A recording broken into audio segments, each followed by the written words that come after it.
The Shaking My Head podcast features interesting discussions about topics that have frustrated the hosts, Alex and David. Each episode is meant to question the quirks of society and bring to light subjects that intrigue or bother us. If you're here because something has you shaking your head, even if it's just life, you're in the right place.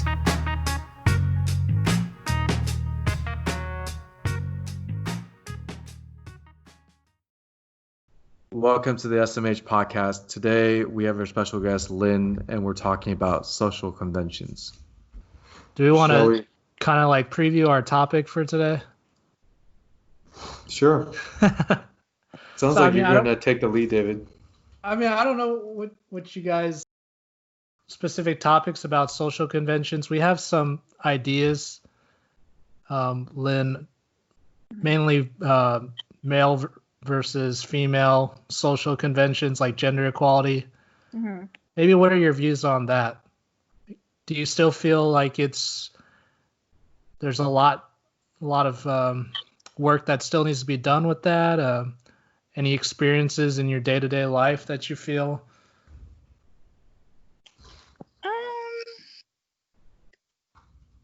I guess for me, I don't really think that there's much. I guess more like on a work. I don't know that there's that much of a difference. I know that I get paid the same as my male counterparts, but I guess when I think of social conventions and equality, I'm thinking more like dating and like gender roles and household duties, things like that, I guess. Okay, so if you don't mind answering, Sure. Dating-wise, how's that for you? Being an Asian girl in Georgia? Am I an Asian girl in Georgia? No, being an Asian girl in Georgia. How is it?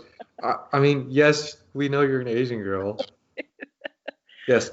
By the way, she's an Asian girl. She lives in Georgia, not in Atlanta, but near, like maybe an hour out. But you do visit Atlanta Pretty often. Close to Atlanta. Yeah. Relatively, yeah. So, anyways, do you think being an Asian girl in Georgia makes dating any different than, say, if you're white or black or Hispanic or any other ethnicity? I feel like saying yes, but I also feel like it's hard to answer that because I've never been not an Asian girl in Georgia. Well, I mean, of course, but I'm sure you have other friends that are other ethnicities, and maybe you guys talk about that. But I mean, I think David and I have our own experiences and our own thoughts about dating. I guess dating in Atlanta versus, and then I guess I could, I have my own experiences dating in San Francisco, but just wondering if you had any insight or if you wanted to share anything about that. Yeah. I feel like I've only really started dating, quote unquote, I feel like over the last couple years. So what are you doing before that? I guess just like I had that one long-term relationship for like 8 years of my adulthood that was off and on. Oh, okay. And I met him at like in high school. And then I had like high school sweethearts. Yeah, I dated him from like 17 to 25. Mm-hmm. And then I would say from 25 to 33, I wasn't really dating. I was more just hooking up. I'm just kidding. I mean, I don't know if I'd say hooking up. I just like I would meet guys and we'd, click or whatever. We might go on a date here and there, but I don't really call that dating. I feel like I've only really been dating the last 3 to 5 years with like the online dating stuff. So would you consider dating like when you're with a guy, like if it's more than 2 dates, or if you guys are like put a status, or what do you consider dating? I guess dating. Because everyone, I think, has a different definition of it. Right. Mm-hmm. Well, I used to think dating was boyfriend girlfriend, but now I feel like dating is more going on actual dates. Actual dates means it's not just like a first time thing. So the first meet is not considered a date. The first meet, I think. Well, if you're online dating and you swipe right and you connect and you text and you call and then you're like, hey, let's go on a date, then I consider that a date. But I wouldn't say I'm dating him if it's only been one date. Okay, so what do you consider? So when do you consider yourself dating someone? Then I guess is the question I'm curious about. Well, now I'm like, okay, now I feel like Got I'm her. myself. I guess for like for today's purposes, online dating is dating. So Oh, okay. swiping with the intent of meeting and getting to know someone in a romantic or more than platonic way. Okay, fair. Sure. It's totally like blurred now with internet apps, stuff like that. Kind of going back to social conventions. What do you think about like, different apps have different ways of setting the social convention. I think usually it's like the guy is swiping, right? And I guess the girl is making a decision, but there are some apps that flip that on the head. Yeah. What do you think about that? Like, is that better? Is that better where it's I guess the girl has more of a, well, I guess the girl's always had the choice. I mean, I don't know how to explain that. Yeah. Like, does that help kind of even the playing field?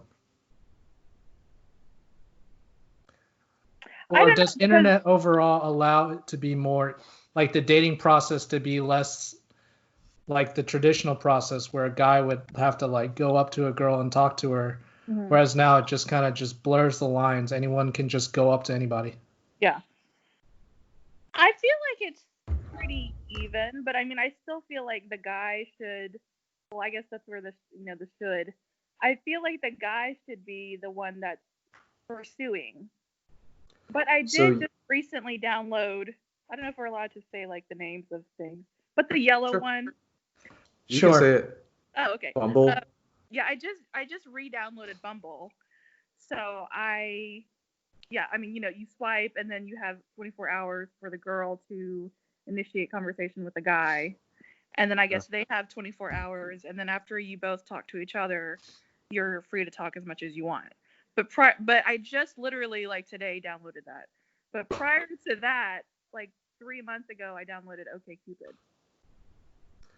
So, okay. Would you ever approach a guy and tell him you liked him or make the first move? Or do you think the guy should always make the first move? In person, you're saying? No, regardless. Doesn't matter. Doesn't have. I mean, what's the difference between doing in person and doing on an app? I mean, besides Bumble, any other app, the girl can make the first move, right? Well, I have like, it's funny, in the last 3 to 6 months, I have approached a guy in person. Oh. Yeah, and I got rejected both times.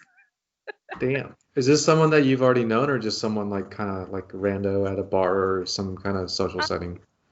They were both random, so I can tell you about them real quick if you want. So for my birthday, for my birthday back in January, I went out to like a drag show and then I went to a restaurant/bar. And so me and some of my friends were like at the bar drinking and I saw this guy that like he came in with his little, entourage or whatever.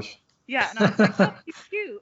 And they were like, you should go talk to him. And I was like, you know what? I am going to go talk to him. And I was like, why the heck not, right? Like, if he says no, then I'll never see him again. But if he says yes, like, it could be the start of something beautiful. So he was sitting at the bar, and he was, like, looking at his phone. And so I went and sat next to him. And, like, I introduced myself, and I was like, hey. I don't think I said anything cheesy, but I was just like, because it was like really early, so it wasn't like really busy yet. So I was just trying to make small talk with him, but he kept looking at his phone, and I was like, okay, well, I'll just let you do that then. And he's like, okay, and then I walked back to my girls, and they're like, oh, well, at least you tried, da da da. So then I was feeling kind of a certain way about that because I like put myself out there. But then like probably 10 or 15 minutes later, he did come by.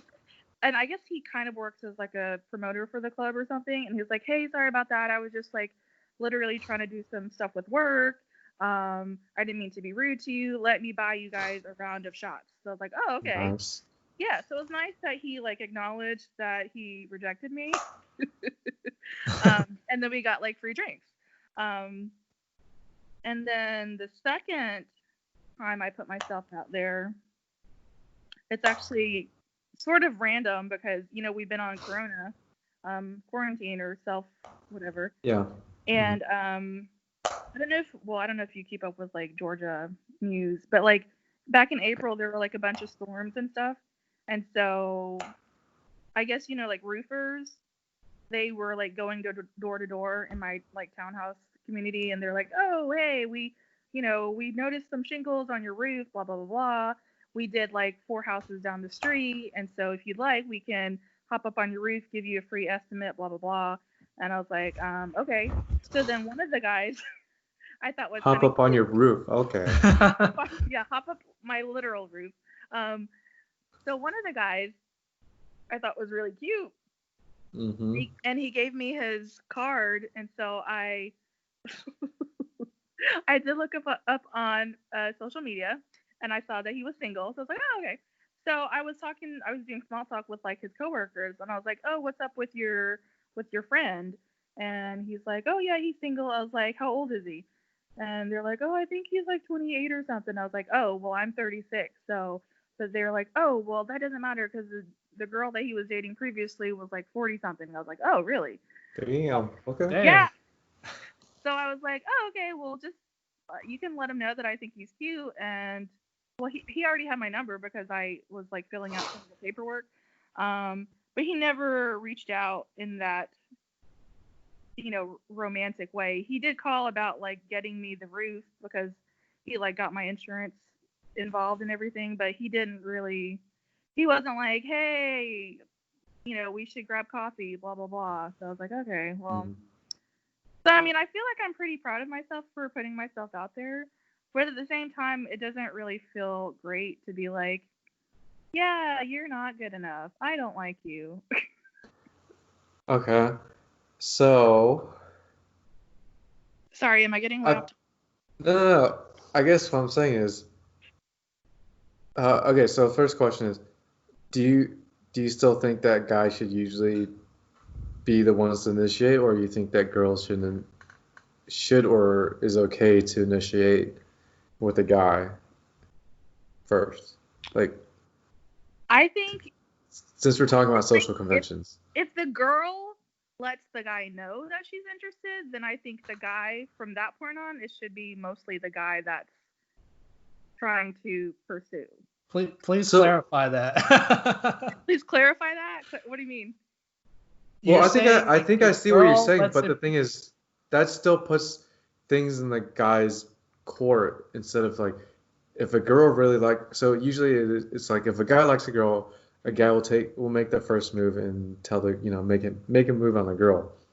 But then what it sounds like you're saying is, like in your case, you'll like express interest, but you won't necessarily make that could be considered as making the first move, but that's not the kind of like first move that a guy would usually make, right? Like.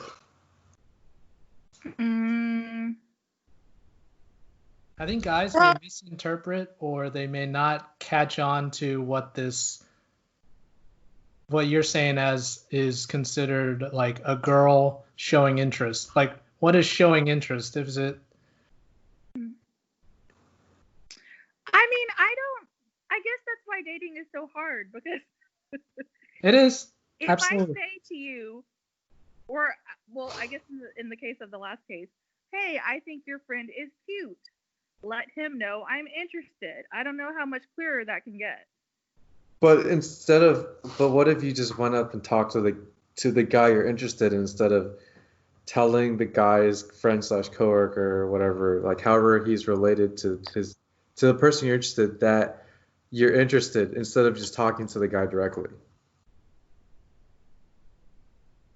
Well, because I guess I wanted to get. I guess it's harder to be like, yeah, rejected in person.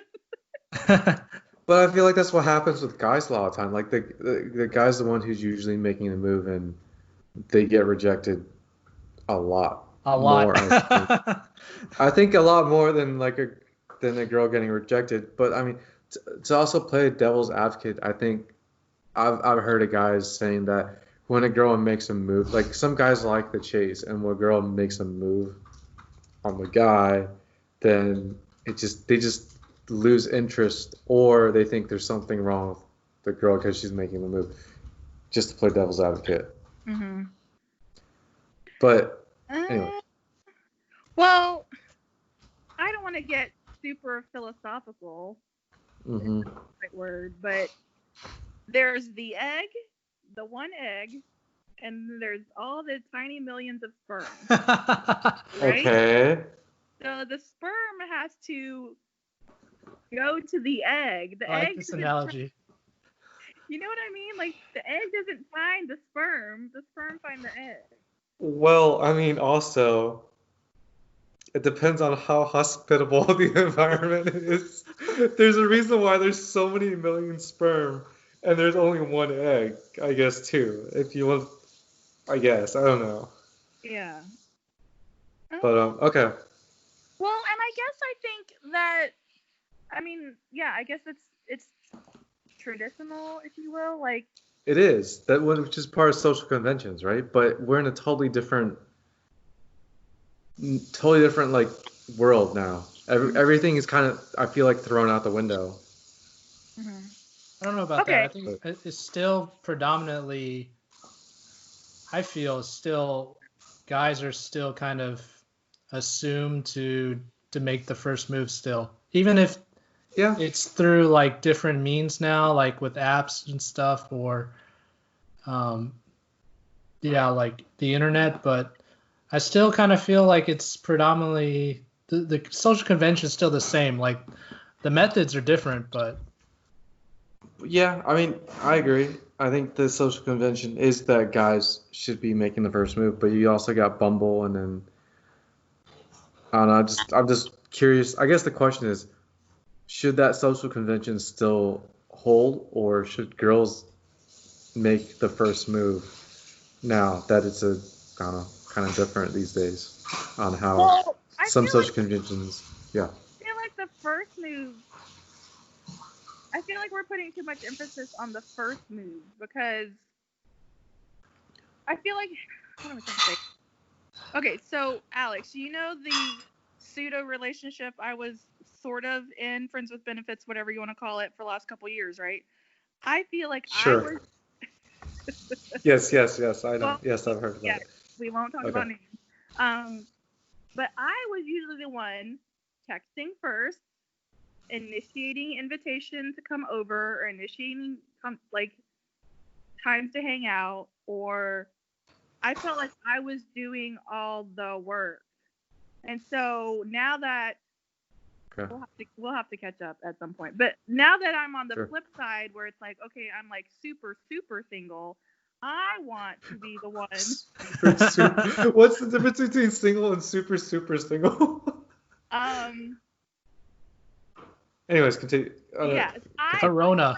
I want to be the one that is like, pursued. I want to be the one where the guy is texting me, the guy is trying to see me, the guy wants to make plans with me,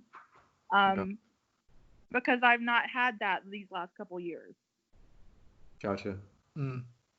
Okay. So I guess in relation to, first impressions or whatever, it's like if I approach the guy first, I don't want that to set the precedent. But this is how it's going to be for the time that we're entertaining each other.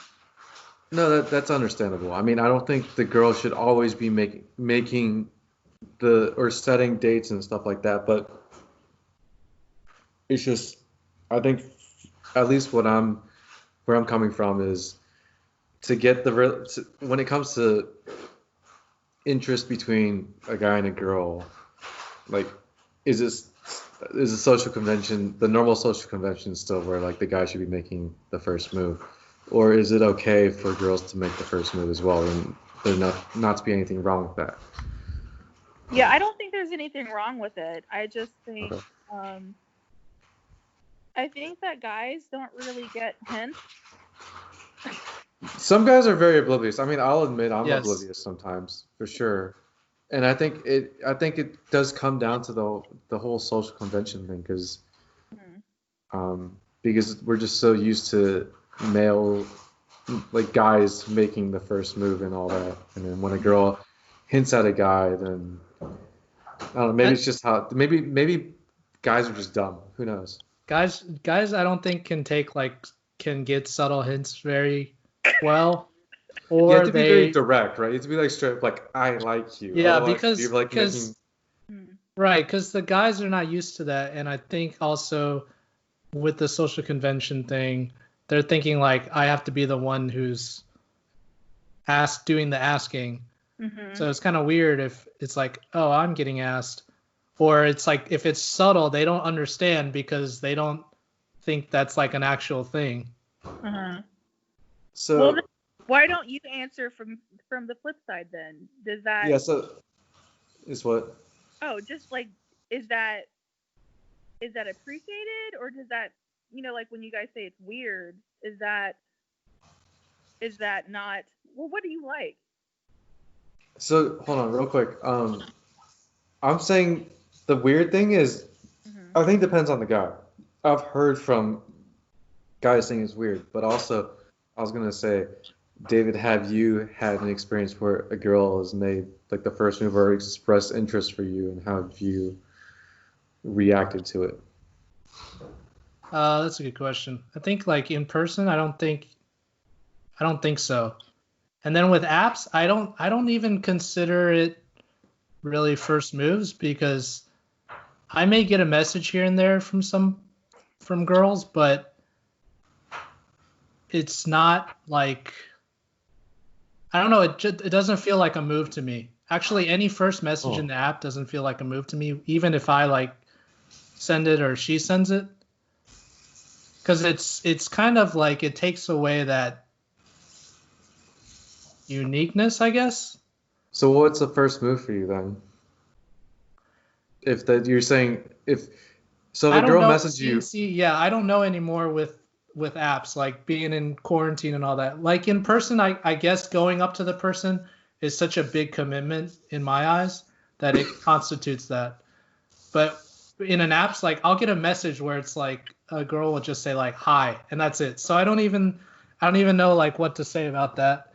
But I'm sure guys do the same thing. They just like brutally just message like 20 girls and say like hi, or just brutally message Jesus. or like see Make what it the sound response terrible. rate is. Yeah, they play the numbers, something like that. Yeah, but okay, you said quarantine. That's not considered Or even quarantine. not in quarantine, even just apps period. Like I guess the first move in an app would be more like there has to be a mutual thing. There has to be the guy in my mind is sending a message to say like, hey, let's go on a date, or ask for a number, and then she responds with like the actual answer, like, oh, she actually gives them the number, or she actually is like, okay, yeah, let's go on a date. I think that constitutes like a successful first move, because a lot of the messages on apps are like asking questions, or I don't know, it doesn't seem like a very it doesn't seem like a first move to me, because I guess in my experience I've had conversations with people for like a day and then it just like stops. So it's like, okay, that's whatever. You sound like you look like you have something to say, Lynn. Yeah, Lynn. Oh, well, no, because I was literally having this conversation with my friend Heather, where it's like, yeah, I'm on two apps now. I was on the one app, and it's like I have like 50 matches, and I have 50 like first conversations, and then it ends, and it's like that's it. Like you're not gonna ask me anything else. Like, yeah, it just seems very. It's like, what was the point of that? Or when you're like texting for like a week, and then it just drops off, and it's like, okay, were we ever gonna meet? Like, do you want to ask me on a date? I guess that's what we're talking about. yeah, I feel like he should be the one that's like, I like you. I would like to meet you. I would like to exchange numbers. So if you're really interested in a guy, would you do that on a dating app? Like mid-conversation? Or just, Say a I mean, couple. well, the thing is like, yeah, I guess someone's got to initiate it, right? So if you, Lynn, are really interested in a guy, would you be like, hey, let's exchange numbers or something like that, or would you just wait for the guy to do that if you're interested in the guy? I feel like I've mostly just waited because I guess Okay. my thought is if he's not asking, he's not interested. Gotcha. And I think this is part of the problem with dating apps is just the accessibility is just there. Like there's so many different people you could be talking to at the same time. Mm-hmm. I personally think it's like more of I think the girl usually has more control of that, but regardless, I think because there's so much accessibility now, it kind of ruins dating these days, where you can just talk to 50 people at once instead of like going to a bar and then going up to talk to whoever you're interested in, and then probably having a more of a meaningful conversation than just hi or some kind of just white noise between you two on dating apps. Well, a couple of the guys like that do seem interested and do know how to carry a conversation, they'll ask me for either my phone number or like my Snapchat, and I don't really like to give my actual number out, so I'll give them my Snapchat username or whatever. And so there are a couple guys where I've consistently been talking to them, and one guy like really wants to go out and date me, and I've actually sort of postponed it a couple times because of the corona thing. But yeah, that makes things a lot more difficult. Yeah, but then the other couple guys, they just kind of fell off. So I don't know, I guess I get frustrated because I'm like, if this is a dating app, this is not a friendship app, you know what I mean? So why even put yourself on there and act like you're interested and you want to get my information and continue talking to me, and then you're not talking to me anymore. But my friend pointed out to me that probably they're talking to multiple people. So when they're talking to you a lot, it's because other people are in the background. But then if someone else steps up to the plate, then I get put in the background. Yeah, so what happens is since there's so many options, they pick the best option at that point. I mean, I think everyone's kind of guilty of it. Isn't that the flip side for girls as well? Don't you like pick the best option? And if like they're like you were saying, you had 50 hits, like after a while, don't you just stop talking to these guys, or do you just cut it off and say, hey, I'm not interested? Well, no, I think what happens is I'm interested in actually talking, but then if I don't like continue asking questions, or like I feel like I carry the conversation. Yeah, I feel like that happened for me before, but I think that also happens in a normal like face-to-face situation in real life as well. It's just if they're not interested, they're not going to really respond to you. But if they're interested, then they'll show interest. So. Well, then that's why I wait for them to initiate. Actual, actual dating or whatever, like real date. Okay, that's fair.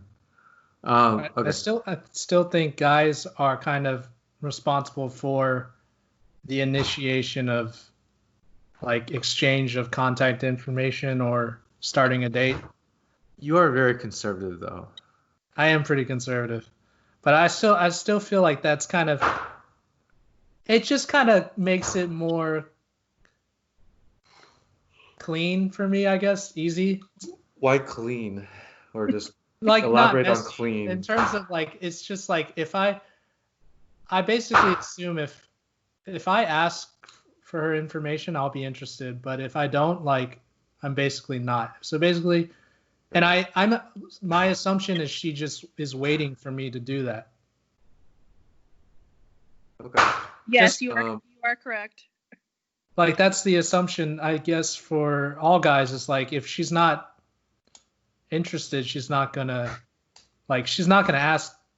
I don't expect any, and I've never experienced this, but I don't expect any girl I talk with online or even in person to ever ask me for my contact or anything like that. Okay. I think we've probably talked enough about the dating aspect of social conventions, but one thing I'd like to ask before we move on is, what are both of your thoughts on Bumble, where the girl is the one who has to initiate? Go.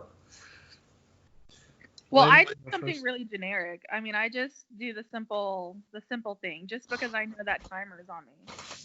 But once like we actually start talking, then I like have an actual conversation. But I don't really take the time to personalize it and like read your profile and say like, oh, he enjoys hiking, so I'm going to write a message about how I also enjoy hiking. I'll just say, hey, how are you? Okay. Is that lazy? I know that's lazy, but whatever. No comment. David? I don't know. I haven't used Bumble in a while. I think that but when I was using it, I think that I don't really like it. I don't like I like the idea, but I don't think it's executed successfully. And I think that there are a lot of, in my opinion, like fake profiles. From a guy's point of view, you see a lot of women who are, I'm just going to say, like, quote unquote, out of your league in terms of they have like supermodel photos and stuff. I think they're fake profiles on there. I'm And pretty it's sure just a there are lot of, yeah. yeah, there's just a lot of just scrolling through what I would deem as unrealistic, or I don't know, to try to find someone who seems like a good match. By the I way, mean, I I wouldn't can, call them supermodel profiles, but continue. like, really, really professional photos, Okay. and it doesn't make sense. Like, yeah. Okay. Gotcha. Let's move on to, well, let's talk about like male female inequalities, such as non-equal pay. What else? Yes, I did want to ask Lynn though. You had said you knew you were getting paid the same as your male counterparts. How did you know that? Oh, I mean, I guess I don't have proof, but allegedly, so I guess the type of job that I have, like, I'm fully licensed. Okay. So there's supposed to be the fully licensed, it's supposed to go director, supervisor, team lead, fully licensed people, associate licensed people, certified people, and then the peer specialist. So supposedly all the clinicians, like when I had my interview, I got hired like 3 or 4 years ago. I saw the salary that they had posted online, and it had a range, obviously. And then when I had my interview, we discussed the range, and my director had said that she really, wants to hire and retain, good employees or good talent, and so she pays a little higher than the other counties. Um, and then because I'm bilingual, I got like a bump. And then I happen to know that my friend, I referred her to the same job, and then she makes like $2,000 less than me, I want to say. But then when we renewed our contract, because we have a contract that renews, so every 5 years, they told us that all the clinicians were getting the same. So I guess that's going based off of what we're being told. But as far as like, have I seen my male coworkers pay stub? No. But allegedly, we're all equal. Mm-hmm. Before, I was making more because of the bilingual thing. And this is the medical field, right? You're saying you're a clinician? Sort of. Yeah, it's mental health. Okay. Okay. You got anything to say about this, David? I mean, would you be would you be shocked if your male counterparts are making more than you? Yes, because we do. I mean, I guess that's the whole social convention thing. But we all do the same thing. If Correct. anything, I feel like Okay. I work more than he does. But also, you said you got a pay bump because you're bilingual. Well, yeah. So when I first got hired, I was making allegedly a couple thousand more. Okay. But then after we renewed the contract, we were all supposedly on the same salary. Okay. And So, and I know yeah. that, well, like I said, my coworker, her partner is like close buddy, if you will, with the director. So she Okay. told me this, but she told me not to tell anyone. So I'm assuming the information she got was accurate. But I Right. mean, I guess if you were getting paid more, it's not like you would. I guess I would think you just wouldn't say anything. Why would you say falsely, "This is how much I'm making," when that's not the truth? Unless you're on a mission. Oh, yeah, unless you're a douche. Maybe. So I think if the job, so let's say, like a guy, male and female, both had the same exact job, I think, yes, they should both be getting paid the same amount. But I think also, I don't know if you guys agree with me, but I think also there needs to be the same amount of professionalism. If there's differing levels of professionalism, or how, a male or female person does their same job, I feel like there can be a difference in pay. Do I need to elaborate? No, but I guess I think like if I were working in a corporate world, I definitely think a guy would be making more than me. But I guess because of the field that I'm in, and I Okay. think, I work for the community or whatever, that probably we're getting the same. Okay. Well, let's say, but why would you think, all things equal, a male counterpart would be making more than a female counterpart in the corporate environment? And let's say this is just in any situation, not in your field. Mm-hmm. Or are you just talking about in your field? Do you think that a male counterpart would be making more than a female counterpart? I don't even know, because I'm in mental health, it's mostly females. So I feel like Okay. the guys do have. I feel like they're a little bit more desirable because they're not as readily available. Okay. But I don't think that he should get paid more just because there's 10 of us and one of him. Right. And then what about in like a different field, just say any other field?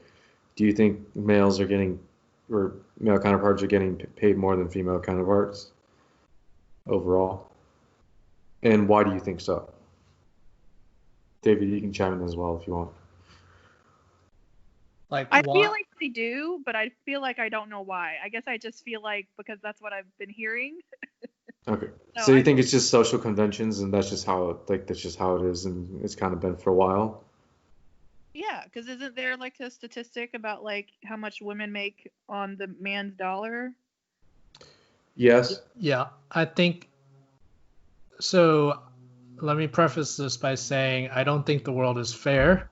So I don't agree that women should be making less than men for the same job, all things being equal. But I do think that I'm just throwing this out there. I don't know if this is the actual reason. I mean, companies are like for profit, right?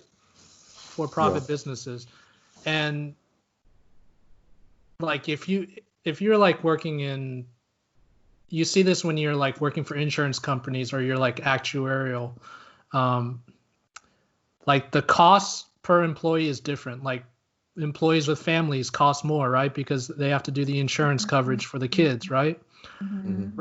As opposed to single employees, as opposed to like there's different insurance premiums, at least for my company, for people who are smokers versus non-smokers.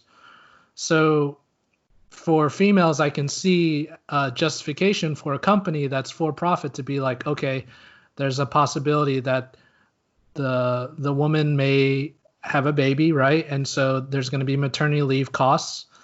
We're going to have to hold the spot if she, goes on maternity leave. There's a possibility she doesn't come back to work. I'm not saying these are all like good justifications, but these are definitely costs that a company will and probably should pay. But I think in a company's eyes, they're going to be like, okay, for the same type of work, it's going to cost us more. So we can, I don't know if that's a justification for the male gets paid more, but it could be a justification for the woman gets paid less. I think usually if there is a higher cost, like say you need to have insurance for your family, I think they usually cover, let's say like they cover the employee, and if you need to cover your family, then the employee has the option of paying like a discounted premium for their family, if I'm not mistaken. Yeah, I mean they'll have a plan for, I mean, you as an employee, you're already paying a discounted premium because that's what the insurance is. Mm-hmm. But I think just the company is going to, I think the reason this social convention is in place is because in the beginning, companies are like doing a cost analysis on employees. Right. And it's like a higher cost just overall per employee to employ a woman compared to a man. I don't think in today's world it makes sense, but I can see like companies who are for profit and who are thinking about just making money. That's like, I think that's where this came from. So do you think that needs to be changed, or it should just stay the same? I think companies are making changes themselves because of the pressure. I don't think there's enough change that has been done. Like it's still not transparent enough. Like when you apply for a job, a lot of times they won't, at least for my field, they won't post the salary. So I'm pretty sure there's still a gap there. I think companies are trying to be better about it because there's a lot of bad publicity and press, and it's also like I guess it's not socially right to do that. I don't know. I don't know if companies now, like bigger companies, can effectively do it because they have enough money to do it. So they should be able to, have balanced pay for both genders. But if you think about like a small company, I don't know. It's a good question. I don't know if it is there's an easy way to like just close that gap. So do you guys think that other than what you're mentioning, David, there's any other reason why female counterparts are being paid less than their male counterpart? Or Lynn?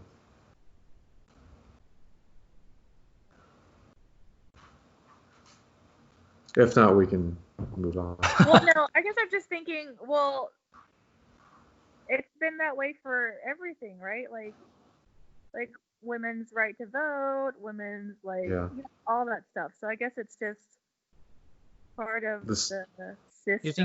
You think it's because like we haven't caught up to like a balanced split, or is it just like it's always going to have this gap going forward? Like, do you see like, okay, let's say 100 years from now, there is no gap? I don't know if that's possible.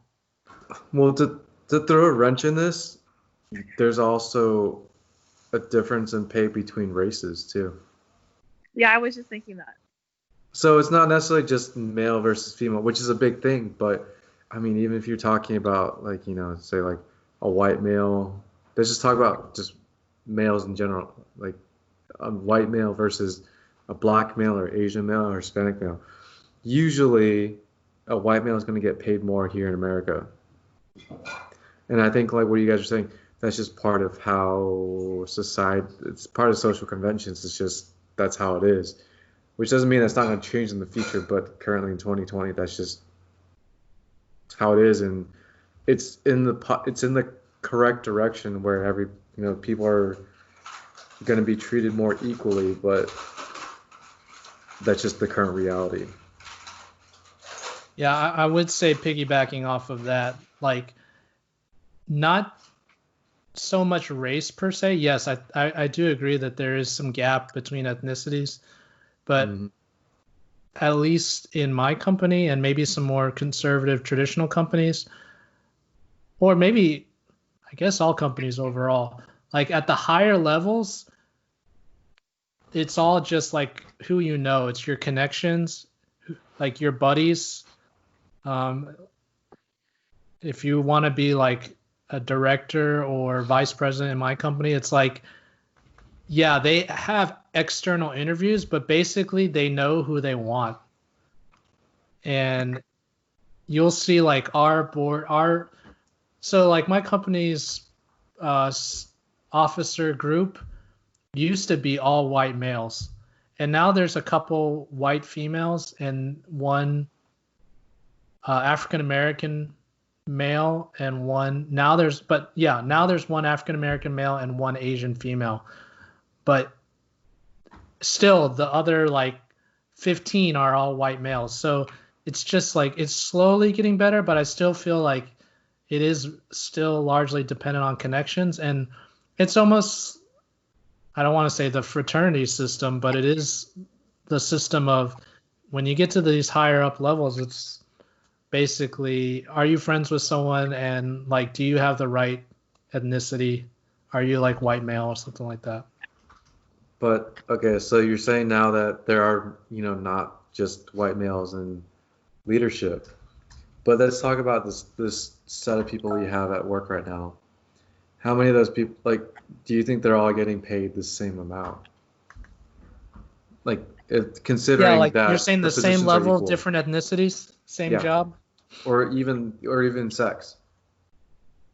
I'm willing to bet they're not getting the same pay across the board. I think everyone will be getting different pay.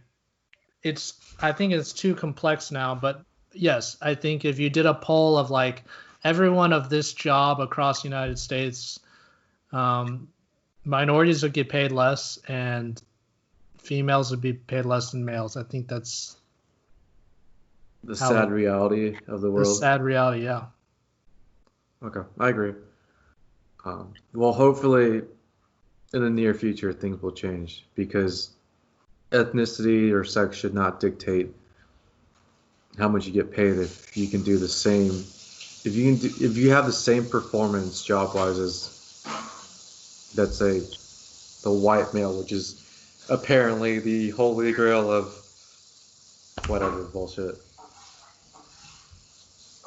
Well, what I've realized in like my work is that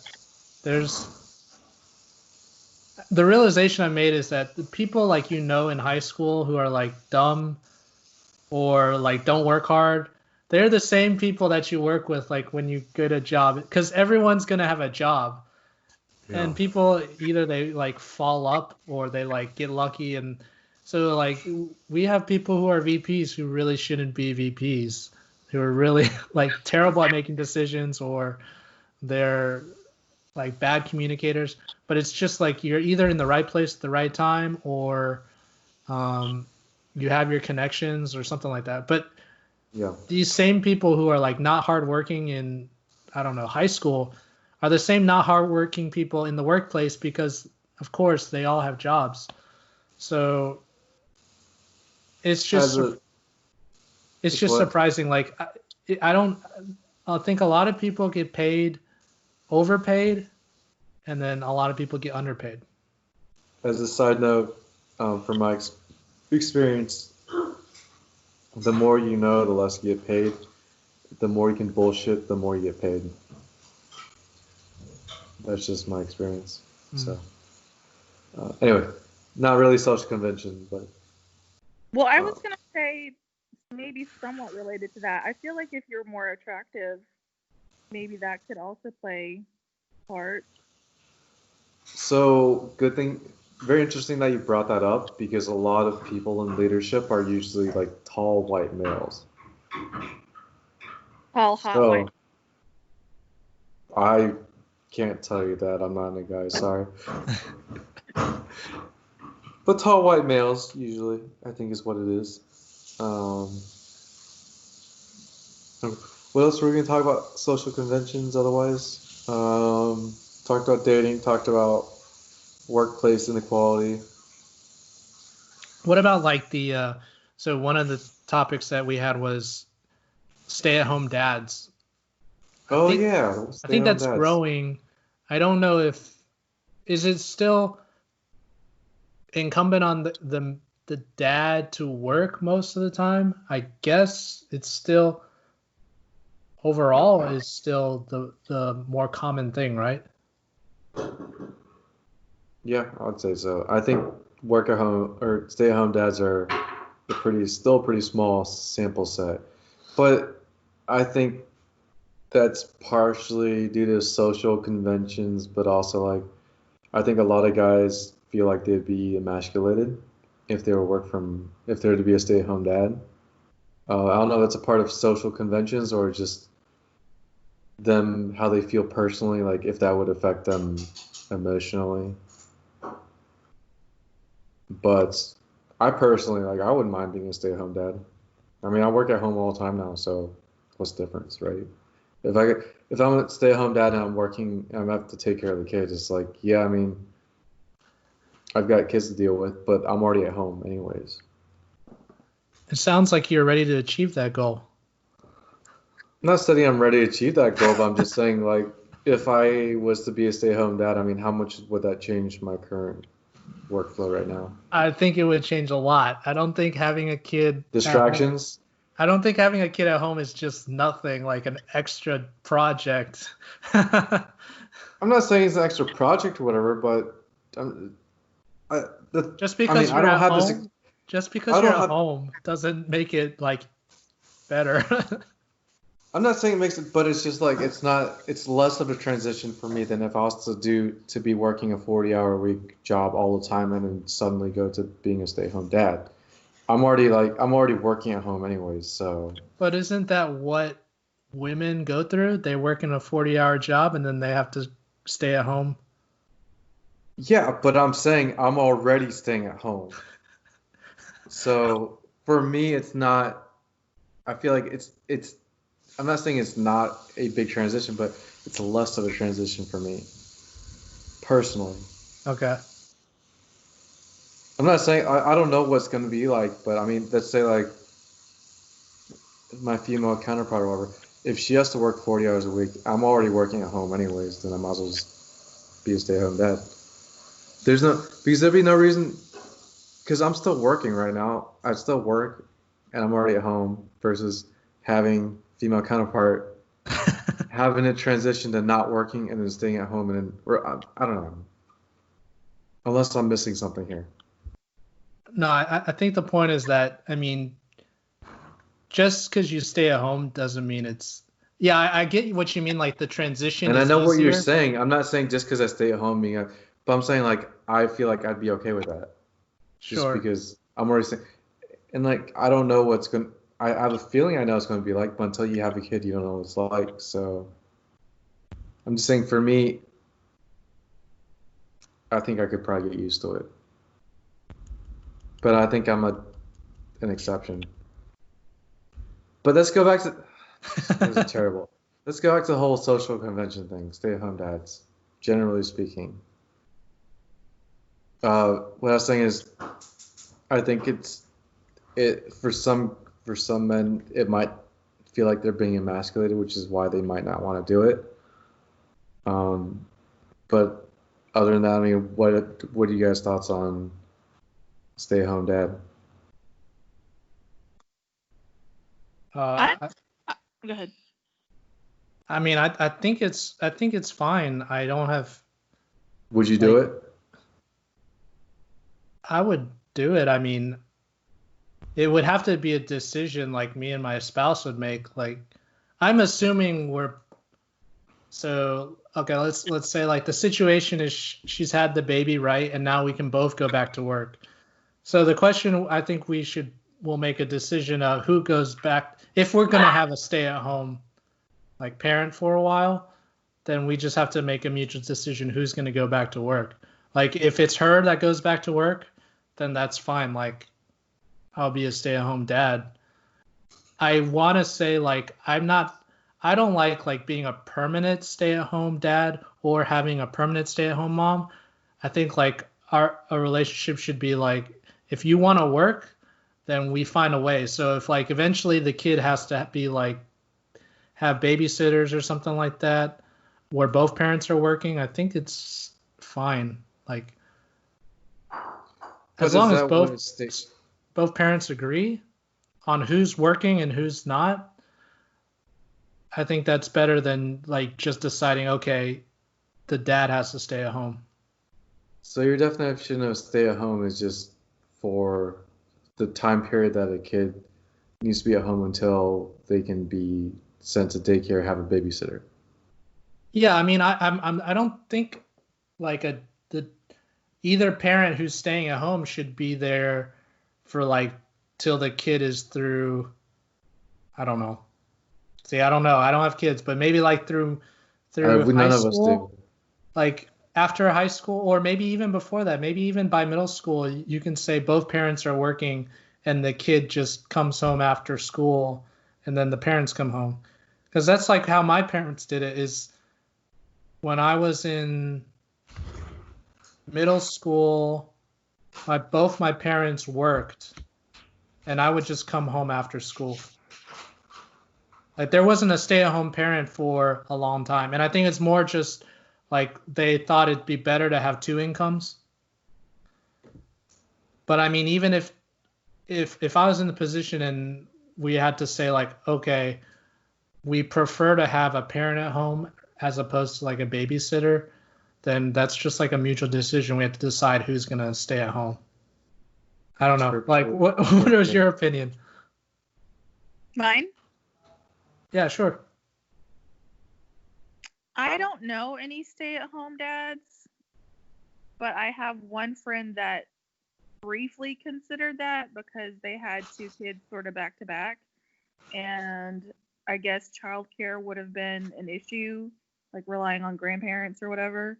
So because the woman made more money and steady salary or whatever, they considered having the dad be the stay-at-home dad, but he did not want to do that, partly because I think of his like Hispanic or Latino background. Like it's emasculating. And then I think it's sort of I guess it doesn't, I was gonna say it doesn't make sense, but I mean I guess that doesn't really sound good either, but it doesn't make sense for the woman who makes more to be the one that's losing the income. But anyway, they worked it out, so they both still work. But every other stay-at-home parent I know is a woman. I don't know any guys that are stay-at-home dads. Yeah, I think predominantly it is women who are staying at home, just because of, like we were saying, if you're making a decision of the family of who, like, how do we have the most income, and because of the social convention of there's probably a wage gap in the workplace, I would say likely it is the guy that's making more money. But if your example, if the woman's making more money, I think it makes sense for her to go to work. Exactly. But he didn't feel right staying at home with the kids and having the woman bring home the bacon. Sure. So he has like he's like a responsibility as like the breadwinner.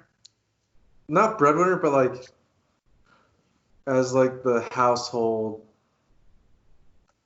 Yeah, I guess breadwinner. Head of household. Head of household. Yeah, I guess it's like his responsibility to to feed the family. Yeah. But I think that also comes back to social conventions. Like being like the one responsible for providing for your family and the emasculation stuff. I feel like that's all part of social conventions. If you threw that out the window, maybe things would change, right? Like if this is not what is socially acceptable, quote unquote, maybe things will be different. Well, I guess I'm even thinking if I were put in that situation, I would not want my husband to be the stay-at-home dad. Oh, so I feel like if anything, I would want him to work part-time or something. Like, okay, so I wouldn't want him to just stay at home all day. So what if it was a stay-at-home? So what if it was a stay-at-home dad that worked remote or was still able to make an income while working at home? I feel like that would be fine, but I would not feel like he could watch the kid while he's working. Like, I guess I would think if I'm working Monday through Friday 9 to 5, if he could work like 5 to 9 on the computer or something, but I wouldn't want him to juggle both the things. I think it's harder than, okay, just be in the other room and I'll log on my computer here and not ever be interrupted or not ever need to attend to the kid. Okay. What about maternal instincts? Do you think that's a factor in being a stay-at-home parent? Like females are maternally are better at taking care of kids, or you think that the husbands or male counterparts are just as good as taking care of the kid? I think they can be just as good, but I think we've trained them to be, I don't want to say lazy, but like rely too much on the woman for that kind of thing. I think personally, if it had to be me, wouldn't mind being like the stay-at-home dad, but then like the female counterpart would be more responsible at like when the baby's crying at night, just so I could get better sleep. That might sound a little selfish, but I mean, a baby. What's that? You're supposed to take turns. I know. So like, if I was to take care of the baby during the day and then female counterpart took care of the baby at night, that'd be great. No. Fine with me. If it's like Monday, Wednesday, Friday, it's the girl, and if it's like Tuesday, Thursday, Saturday, it's the guy. That's how it should be. Okay, but what if one or the other was taking care of the kid during the day too? You still think that's fair? Yes. I don't think that's fair because that means that there are days when you're watching the kid 24 hours a day. Yeah, I don't think this reasoning of like let's split it down the middle is actually fair. Like this is not a fair situation, period. There's not going to be, it's not going to be like a 50-50 split. Someone's going to bear more responsibility, whether it's the stay-at-home dad or the stay-at-home mom. Right. That's just how it is. It's like to try to rectify, like, yes, both should be working hard to like bear the burden together. I don't know, like a kid's not a burden, but you know what I mean. But or do we? but it's still like, I don't think there really is going to be a fair. There isn't. Yeah, there's not going to be a fair split. If you're a stay-at-home dad, that's during the day when you're awake. Interrupting someone's sleep is not. It shouldn't. I mean, like you said. Right, but still, as whoever stay at home, you're taking care of them for 8 to 9 hours a day already. So, like, I think what David's saying is like, yeah, it's never going to be like a fairness in splitting the time you're watching the kid. But whoever's staying at home watching the kid is going to be getting the worst end of the deal, quote unquote, for watching the kid. So let me just kind of add a question onto this, and maybe there isn't an answer that you guys have. But I mean, I think my understanding is most single parents are mothers, right? Mm-hmm. So is that like a social convention where it's like it just ends up that way, where whether parents get divorced or like parents just split up or something happens? I think most of the time the mother has to take, not has to, but it's like almost they decide to take the responsibility, because I don't know whether it's like you were saying, maternal instinct or something like that, or So they're like terrible guys who just walk away because they can feel like they have no strings attached. It's not a good system, but like I think that's kind of where society is right now, where it's whenever there's a single parent, it's most likely going to be just the mom.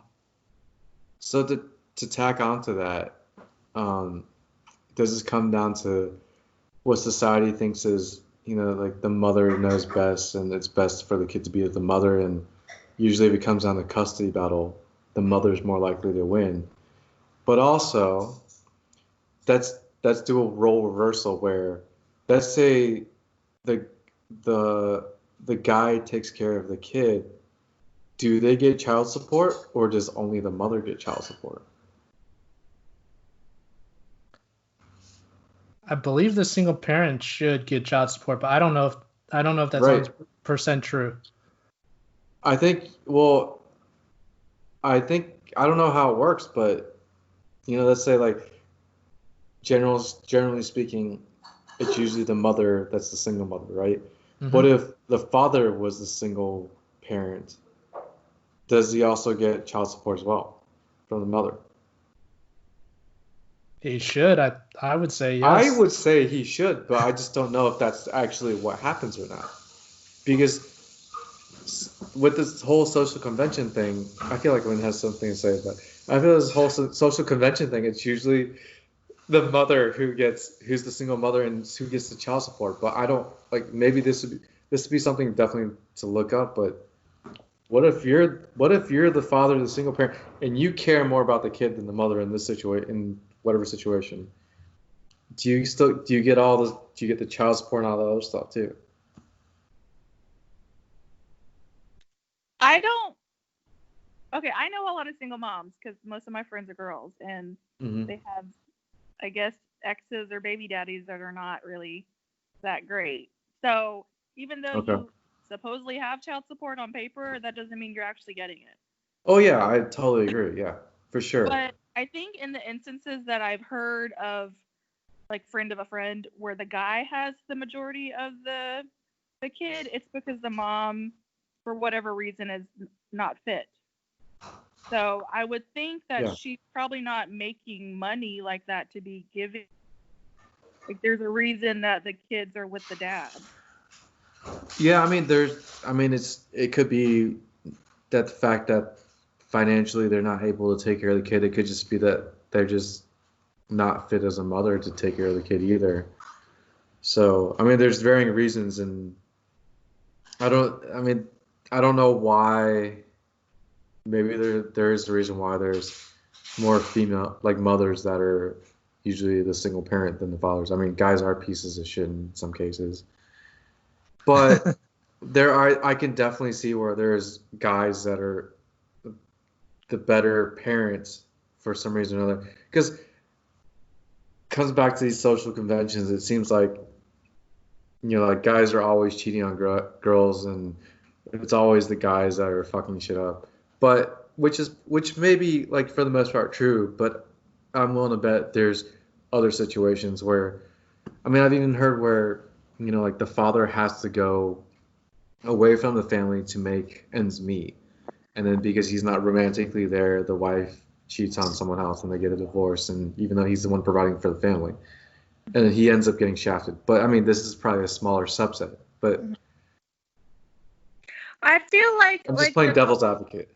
No, I get it. Well, the couple guy friends that I know that I'm close with that have like 50-50 custody with their kids, it's because they fought for that. I feel Right. like generally the guys are like, oh, well, yeah, if we're getting divorced, you should stay with your mom most of the time, and then I'll visit you like on the weekends and however many days during the week. I don't think that they are like, oh, yes, let me not step up, but that's kind of mean. Most of the single dad friends that I have, Yeah. they because they're paying so much child support, they cannot live independently. They normally have roommates. Right. So the two guy friends that I have that are actually like decent human beings that like have a house and like have their kids 50-50, it's because they paid a lot of money for lawyers and they basically talk shit about like how hard custody was and how, their ex bitch wife like, try to do them dirty and take them to the cleaners and all these kind of things, but that they fought for their kids for that 50-50. Right. So in the case that you're saying, like the guys that have their kids 100% of the time, I don't think guys volunteer for that. I think that there's an issue where the mom is not, like I said, fit, and that's why the kids are with the dad. Well, so I've like what you said, it is like custody battles are very hard where if like the father wants to have the kid in their life and stuff, I think the social convention makes it really hard for the father to fight to have the custody of the child 100%. Like 50% might be the best they're going to get without going overboard and going bankrupt. There's actually a movie about this. I don't know if you guys saw it. It's with, I forget the name of it, but it's with Scarlett Johansson. And then the father, The Marriage Story or something like that. I think so. And then the father is he's from Star Wars, Renlo or whatever. But anyways, there was a whole movie about this, and like I said, I think usually the mothers are stuck with the shit end of the deal, and the fathers end up paying child support, and money usually fixes everything, something like that. But like in that case, you can see how the fathers end up with the shit end of the deal, and he just wants to have like shared custody of the kid, but because of how the system works and social conventions, stigmatisms, whatever you want to call it, it costs him an arm and a leg, and he looks like at least in the movie, he's portrayed as the bad guy, while in reality, it seems like he's just trying to look out, for the best interest of the kid and him. Like, what's bad about wanting, just because the parents are getting divorced doesn't mean that he shouldn't be able to see his kid like at least 50% of the time. And he had to go through things like, I think in the movie he had to go through things like he lived in New York, but his ex-wife moved back to LA, and because he wasn't living in LA most of the time, it looked like the mother was having like she was the primary caretaker because his residence was in New York, so he had to go rent a place in LA, pay all these legal fees because the ex-wife lawyered up, et cetera, et cetera. But my point is, it's probably a smaller case than usual, but it seems like the father's getting fucked over. And I don't know, maybe my question is, because of how social conventions work, do fathers just not bother with custody because it's such an uphill battle for them? You guys look very confused. But this is just a question. I've heard between what I saw in the movie and what I've heard and what I've talked about, where the father is the bread maker and he has to go to find a job that pays the bills, where he's not around for the family, but he's making money for the family. Is this fair for the father? Is it fair for the father to pay child support? Well, I'm not saying the child support part in this.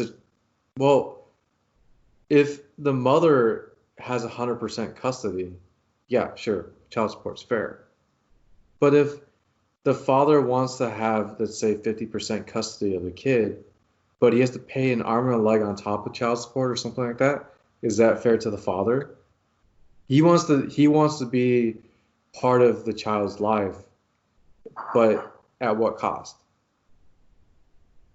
Yeah, I don't know how the splits occur, like when you go to court for that. I assume like it's kind of balanced.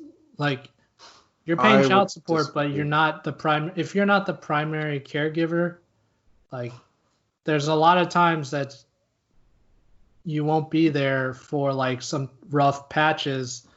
That's why you have to pay child support. But I don't know, like I assume there's like these things are kind of thought out in the court process. I I'd don't know. like to I'd like to think so, but I feel like it usually sides more with the mother, which I understand why.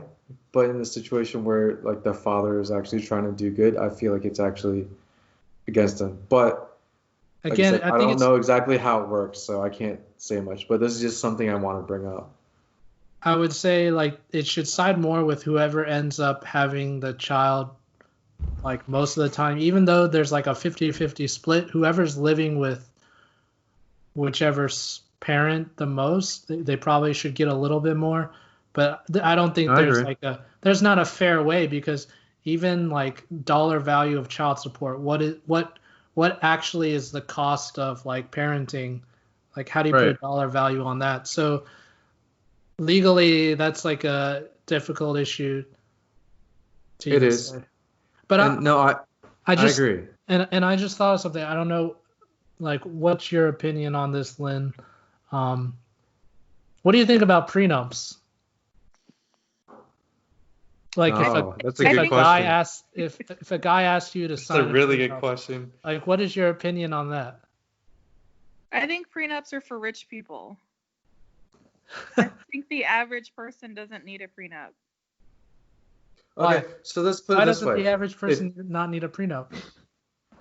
Because whatever I bought before I met you's mine anyway. So what happens if you end up, so if you're an average person right now and then you end up being rich after you get married? Well, if he supported me during that time, then it's half of it's his. Right?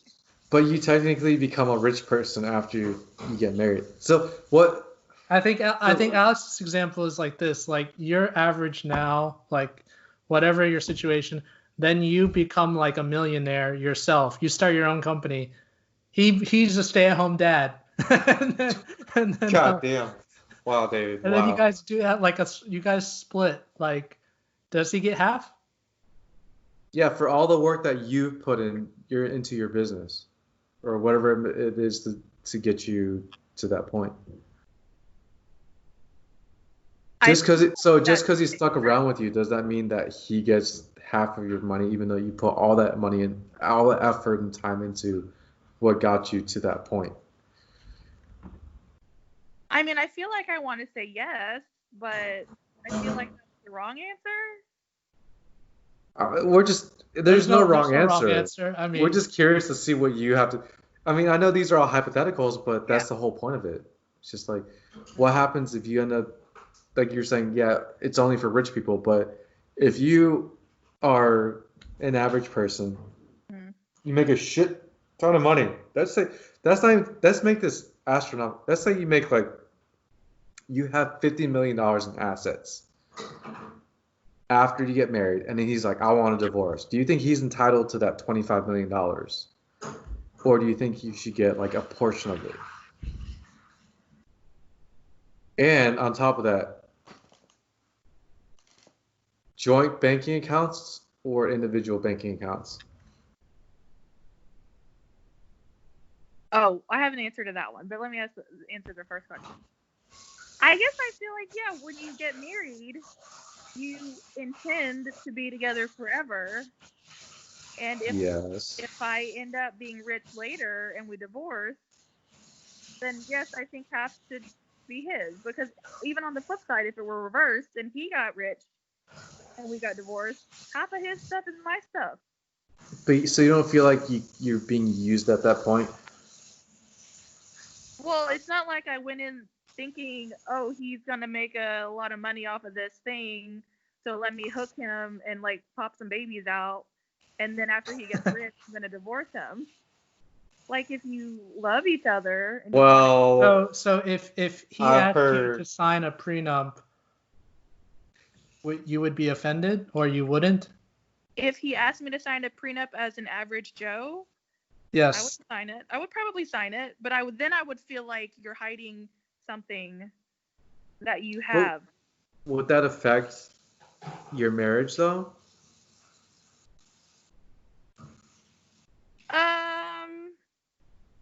I mean, I feel like at that point, if I already decided to marry you, then that's just what I get. Because you're supposed to trust each other, right? Well, I mean, okay, so what if he's like, I want a prenup and this is why? Like, let's say like his parents have a bunch of money. Let's say this. Let's say That his is a parents good have a whole point. bunch Yeah, of if his money. parents have The money, parents yeah. have a whole bunch of money. He doesn't necessarily have it, but he's like, my parents want me to do a prenup for whoever I marry. Would that bother you? Let's say you're guaranteed $1 million in this prenup, just not $50 million. Would you still sign it? I would sign it if I want to marry him. Exactly. So it doesn't really affect things then. No, I guess I would. I guess in that case, if it's like an inheritance thing. Which I think it usually is. Mm-hmm. If you're getting married, like within, like if you're relatively young getting married, it's usually an inheritance thing, right? Unless you just happen to be like, I don't know, some fucking filthy ass rich millionaire or something. Mm-hmm. But I mean, even in that case, would you still not marry him because he's like, hey, I have 50 million in assets, but I'm gonna leave you with 10 million or a million or whatever? I don't feel like that would be an issue if I'm marrying for love. I mean, isn't that why you're usually marrying though?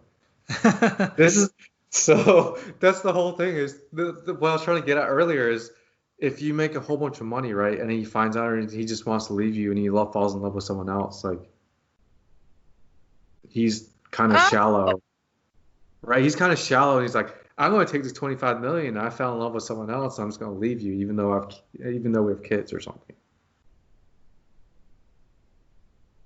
I think yeah, these are tough questions.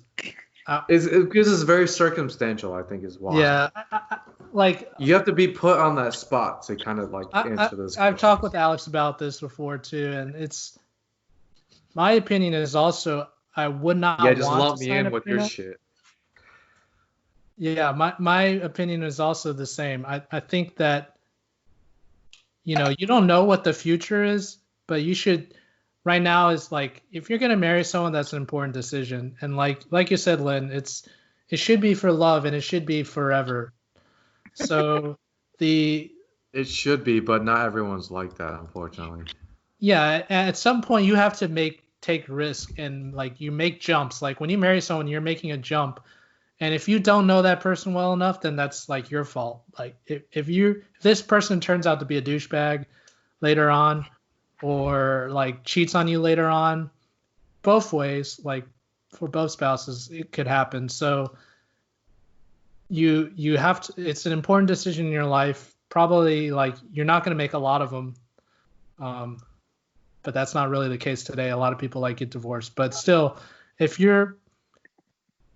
I'm not really into prenups. I can see the reasoning behind it. Like, yeah, if I was making a lot of money, rich wise, then maybe I'd be open to have a prenup or something like that. But I think overall there's no need, because if you're going to marry the person, that should be a very concrete decision you're very comfortable with. Like you have to be comfortable enough to say, I will lose out on X millions Is for richer or poorer? In an ideal world, I would agree. Yeah. Oh, and then I was going to answer your other question, which is I think that both people should have their own accounts for their own stuff and then have a joint account for, like, you know, mortgage, utilities, that kind of thing. Okay, gotcha. That makes sense. Mm-hmm. So if your husband ran out of money in his individual account and he asked you for some, what would you say? Sucks to be you. Here's a prenup for you to sign.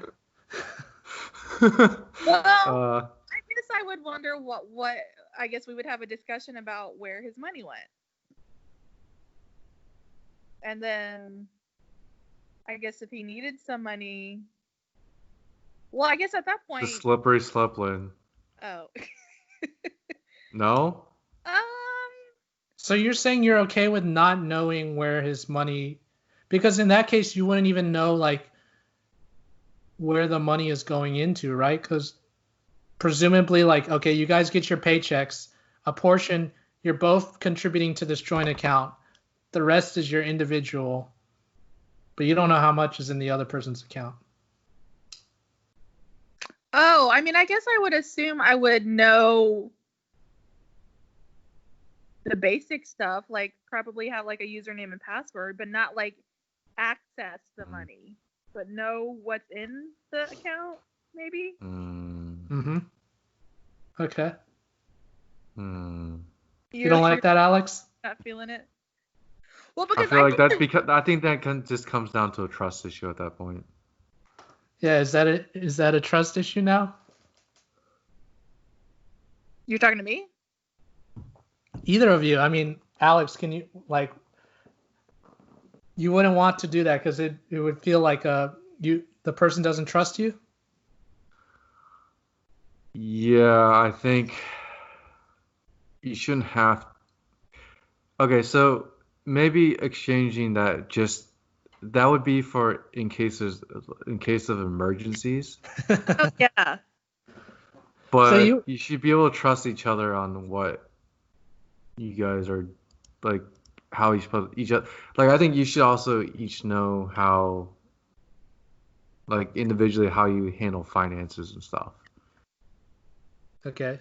So you're saying before you get married, like, so that's you're something. saying both spouses don't need to have the passwords and usernames for all the financial accounts. Yeah. Because they, at least for the individual accounts, they should trust the other person enough to know that they're not, like, wasting the money.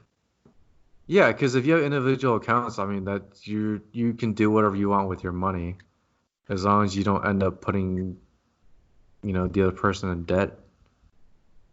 But if there's enough trust, then why can't you give trust to give them the password and username? Because you shouldn't have to. I mean, if you voluntarily want to, but you shouldn't have to. What Yeah, if I the other wasn't, person. I wasn't saying that like as a. I guess I was saying that as a.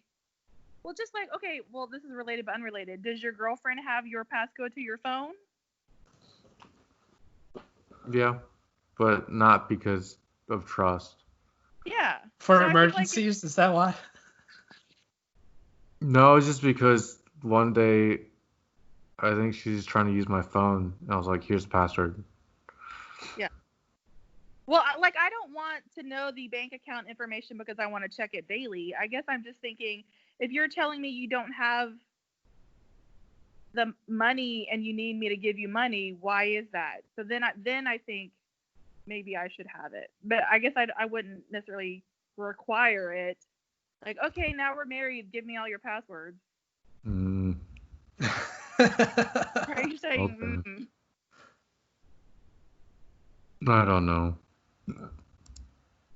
Well, because if you're going to be that open with it, then you might as well not have a separate account. You should just pile it together for everything. Yeah, why couldn't you have a joint account and you trust the person not to spend all the money in the joint account? Well, I mean, I think ideally what you do is you have your individual accounts, and then when it comes to, and then you have a joint account for joint activities.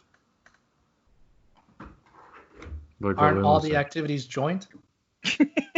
If you have a joint account, yes, for everything, but if you have individual accounts and then a joint account for joint activities, then no. But so like your individual account is like, I want to buy a TV or something.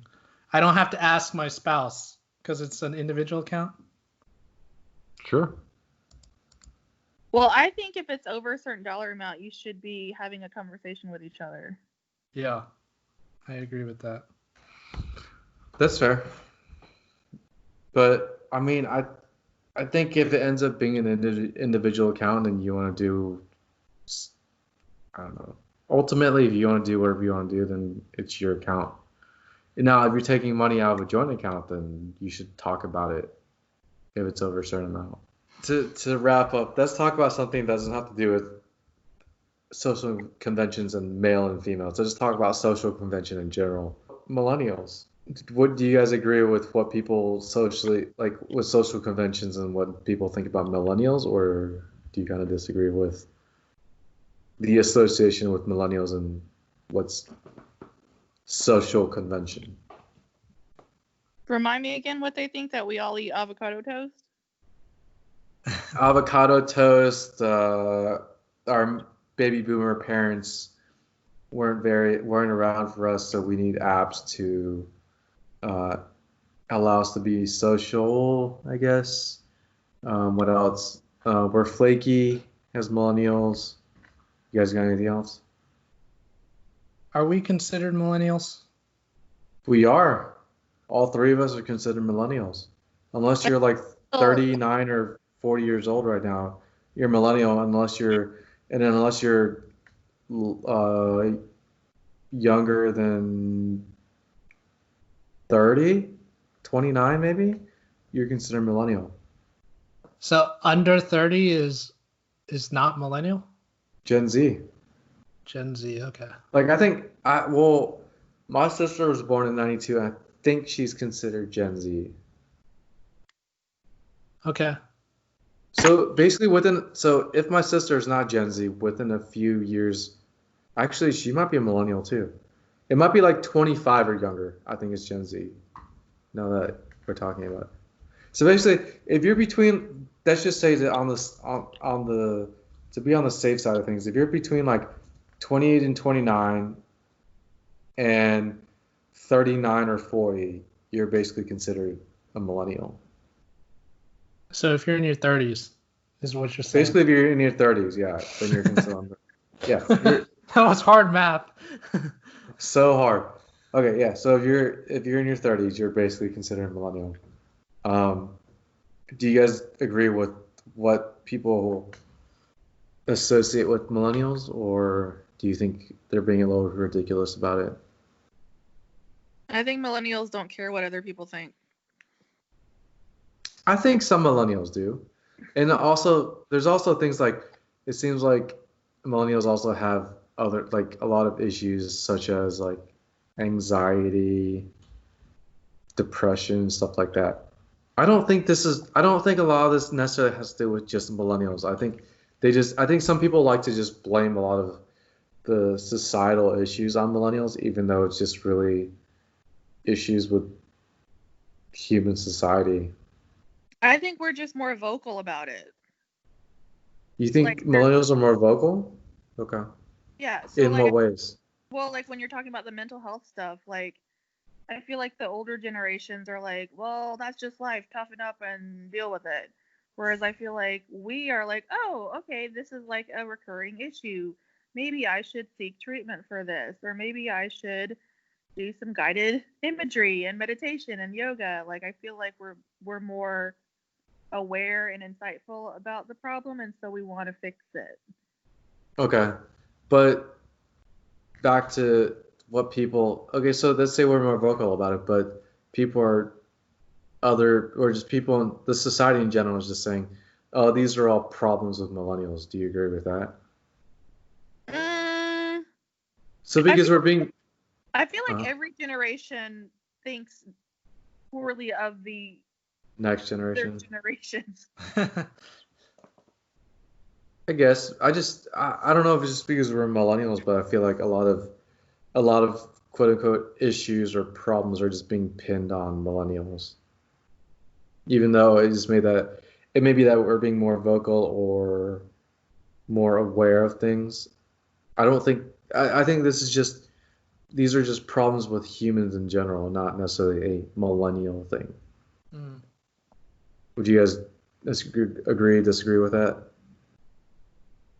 Yeah, I mean, I would agree that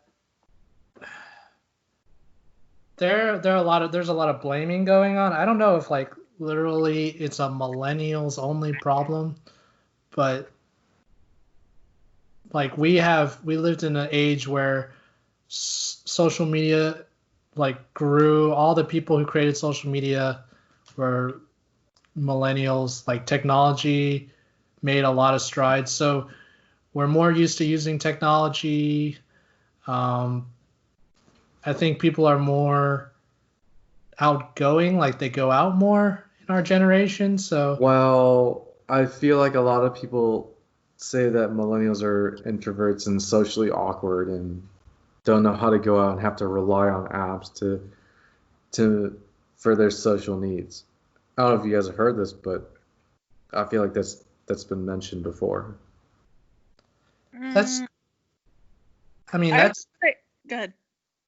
I would say that, I mean, there is a subset that is like that, and that's true. I mean, it's just a diverse group of people who are like gamers now. Like online gamers are coming from our group, but there's also people who are like activists, like people who I think mostly millennials are responsible for like protests that go on, like whether it be like Mm. social protests or civil rights protesting in this kind of age is led by millennials.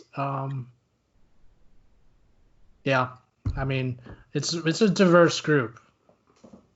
What? Oh, I was just gonna say like that I do find it difficult sometimes when I'm in a social setting. I want to be like in the present moment, and it really irks me when everyone's on their devices. Oh yeah, that's definitely. I think we talked about this, David and I, where yeah, when you're in a social environment, just like when people are on their phone instead of just being in the current moment where everyone's trying to be social and talk to each other, is definitely annoying. Put that fucking iPhone down, piece of shit. Just kidding. Um, but is that a millennial thing though, or is that just a current society or current I mean, time, I think the present time thing? generation after us is worse when it comes to like device use. See, I think that's kind of what Len's saying. Like the next year, people think less of the next generation. I mean, but it may be true because Gen Zs they basically grew up with mobile devices, right? Yeah, yeah. So, I mean, I have a friend who had like uh, a baby recently, and they have the baby on like a tablet already. Like the baby has its own tablet. Whoa. Um, and remember when we used to be kids and we used to go out and play outside? yeah, you see kids like outside waiting for the bus, and they all have phones, and they're like middle Oh yeah. school. They all have phones already. Um, Hmm.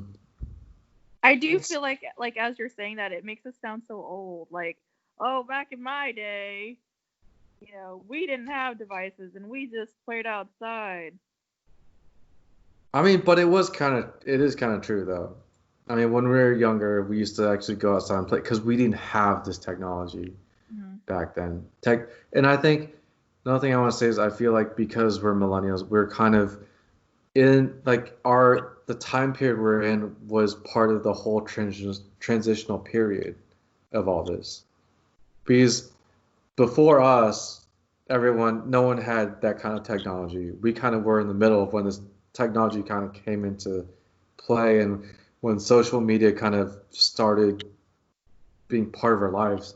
Because for me, Facebook, I think for all of us, Facebook didn't really come around until college. Like it was only for people going to college. Now it's open to everyone. So I think we're kind of stuck in between this phase of when like technology was not available and technology is now like everywhere. Maybe that's why people are blaming things on us because we're in that transitional phase. Because we created all these things. But like, I wouldn't say we created all of this, but we created some of it. Well, were you gonna say, Lynn? I was just gonna say, like, you know, because like I said, I have a lot of friends that have kids. So they do still play outside, but they are really attached to their devices, and I think that the devices are like kind of addictive in the way that it's like, okay, well, you didn't do what I wanted you to do, so you know, you only get X amount of hours on the tablet, and then they start flipping out because they can't have their tablet. But yeah, well, the punishment now is we'll take away your tablet or whatever electronic device you have, versus back then it's like sit in your room, because like you can have a kid sit in their room, if you don't take away their tablet or whatever, they're still gonna be occupied for days. Versus back then it's like, oh, sit in your room, it's like no TV, it's like that's pretty bad. Versus now where it's like, unless you take away some electronic device, then it doesn't really matter where you are. yeah, I don't think they should be using them as much as they are. Like their little brains can handle all that. Yeah, I agree. I think if anything, they should start using devices like after a certain age. Like I would say middle school. But in today's day and age, I think that might be kind of hard. Yeah, you can't go backwards. I mean, I hear in California all the kids get a laptop. Really? Yeah, like it's like a school system. Like the California school system has every kid have I think from high school they have to have a laptop because they're trying to get rid of books too. Because it's like I remember having like 5 massive books that I bring into school.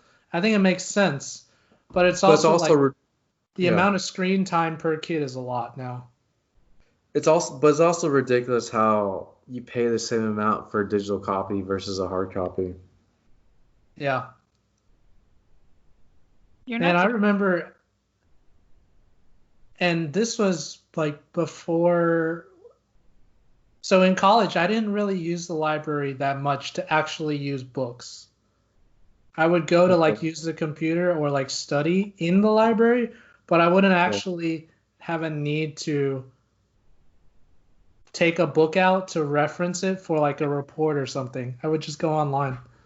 Mm-hmm. It was just like slightly, I think in college that was just slightly before our time, where you actually had to like check out a book to actually write a report.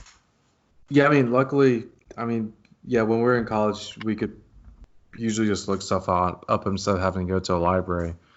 But we were, I think, at that transitional phase where some of the things we had to do were strictly on the computer. Like, I don't know if you remember, David or Lynn, but mastering physics, like that was all on the computer. If you didn't have a computer, you couldn't do your homework. That's all for this week. Thank you for listening to the podcast, and tune in next week for more stories about what has got us shaking our heads.